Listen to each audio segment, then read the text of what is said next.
I had a look yesterday because it was something no, not the presser. It was just something that crossed my mind. We had a patch from the middle of 2023 to the middle of 2024 where we were on fire. We're the best team in the comp. Statistically, like I think in terms of win-loss, we're the best team in the comp, right?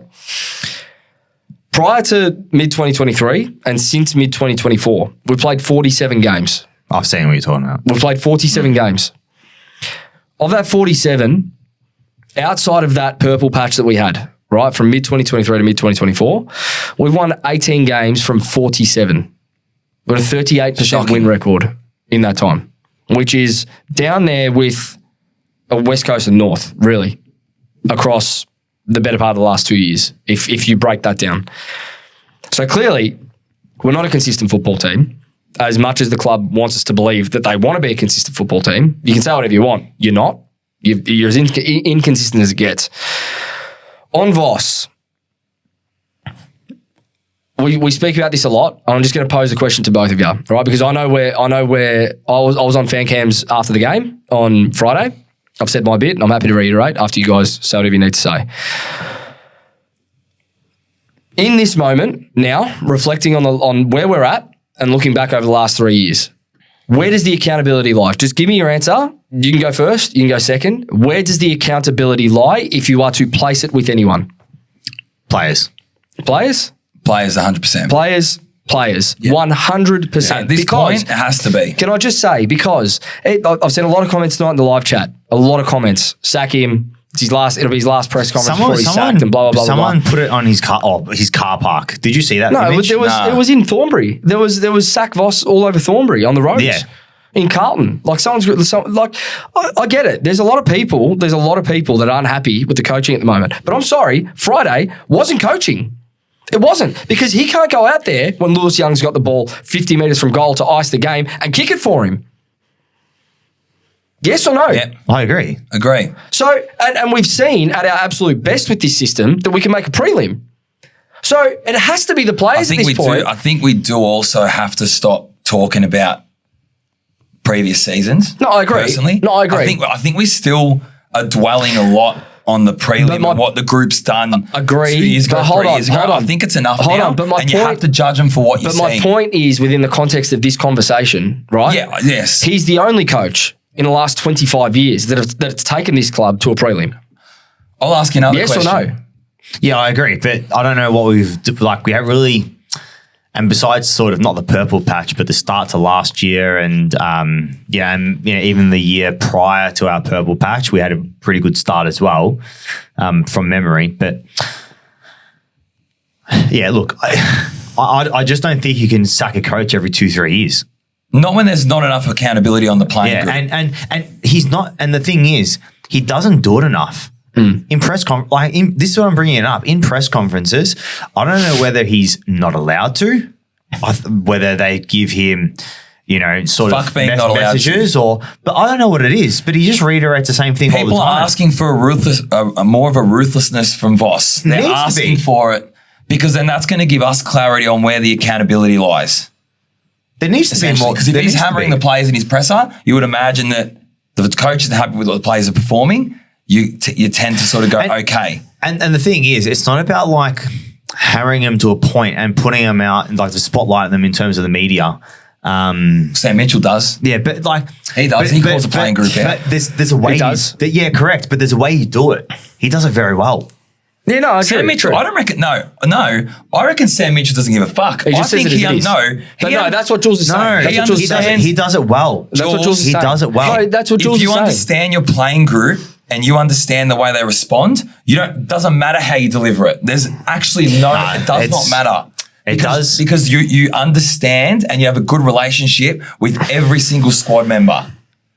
If you were trying to protect, if I'm telling you now, in press conferences, if you're trying to protect players, you don't have the right group of players to get you to where you need to be. And that's my question. That's my Does he have the right group of players? I'm going to ask you. Because Teague didn't, Bolton didn't, Malthouse didn't, Ratton didn't. Like, how many times can you say it's the coach when you've gone through 5 or 6 of them now and it's still not the right group of players? So this is where, for me, now the accountability has to go on the playing group. It just has to at some point. How long can you dodge accountability and keep sacking coaches, blaming the board, blame assistant coaches before you look at yourselves and go, you know what? We should be better than this as a group. Because that on Friday night, you had the game won. Simple as that. Now, I get it. It's a very fragile topic, and you can't cross the line with calling players out. I get it. I understand. We've never done it on this show. In the 148 episodes that we've done, we've never ever really put it back on them to go, pull your fucking head in. You've got an opportunity as a football player of the Carlton Football Club to do something special, and you're all talented because we've seen it. Pull your head in. Do you both think that we are good enough? No. Honestly, I'm asking you honestly. Do you want my honest opinion? Do you think? I think. Don't give me, based on what we've done before, what you are seeing right now, do you think we are good enough? Yes. Jules? I think we're definitely good enough. I just think we currently have a bunch of players that are just prima donnas. So in terms can I throw the question back to you? Yeah, Let me throw the question back to you. If I gave you any other club that had a list with a dual Brownlow medalist, 3 Coleman medals in their forward line, a Gary Ayres medalist, best player of the final series, and about 6 All-Australians, would you think that they're good enough? I would say if this is a team sport. No, answer the question. Yeah, I understand. But no. But This hold is a on, team sport. that question in isolation though, if you forget about the name, forget about the team name. If I told you that a team had that many stars in their team, would you think they're good enough? Should they be 0 and 3? No. Correct. Yeah. Exactly right. No, but listen, do I believe in the mental toughness of the team? I don't know. I think I don't think that. No, but 100%. Fragile, and that's why. Yeah, listen, I think there is fragility a word. Yeah, I think fragility. Yeah, like fragile. Yeah, it is. I think it is. I don't think, and I hope I'm proved wrong, but I think we are so fragile that is our downfall to us, that this group being successful. But so then, again, how do you turn it around? It comes back on the players. They're the ones that have to take the full ownership of it and go, boys, this is up to us. It's up to us now. If I'm the coaching staff. But I'm doubting them on that, Joe. Yeah, that's what I'm doubting them on. I think we all are. You're talking about Coleman medalists and yeah, those players are great players. You're Cripper, but collectively, no, but all I'm saying, are we mentally tough enough to go all the way now? I understand, but we're not mentally tough enough to see out a game against Western Bulldogs. I understand, but Richmond. When I and other teams are pumping them 100 points. Yeah. So you're agreeing. But hold on, when I say if I give you hold on, wait. I think we are good enough. Yeah, I do too. Not if we don't have it here. But if Dan, we don't have it here, we're as weak. We are as weak as everyone. I understand, but this is what I'm saying. This is exactly what I'm saying. If I was to give you that give me another beer. If I was to give you that list with all those accolades for any other team, there is no way you're turning around to me and going, they're not a great team. After 5 years, I am. Yeah, all right. That's cool. After however many years, I am now. Yeah. I judge it, and I'll flip it a different way. I think there's a lot of coaches in the competition that would like to have our list. No shit. I reckon there's a lot. I think there's a lot of coaches that come up to Carlton and say, if you're competitive enough for long enough, you'll beat this team. Lone Wolf Ant with a $5 donation. In our day jobs, we're held to account to our performance. As you said, we've been through many coaches. It's time the players be held to account. I agree, and I know there is sensitivity around this at the moment.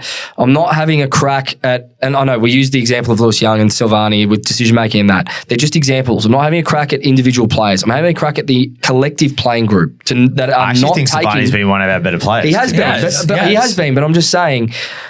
We're calling out the collective playing group as not taking the accountability as a playing group to go, it's in our hands now. This is it.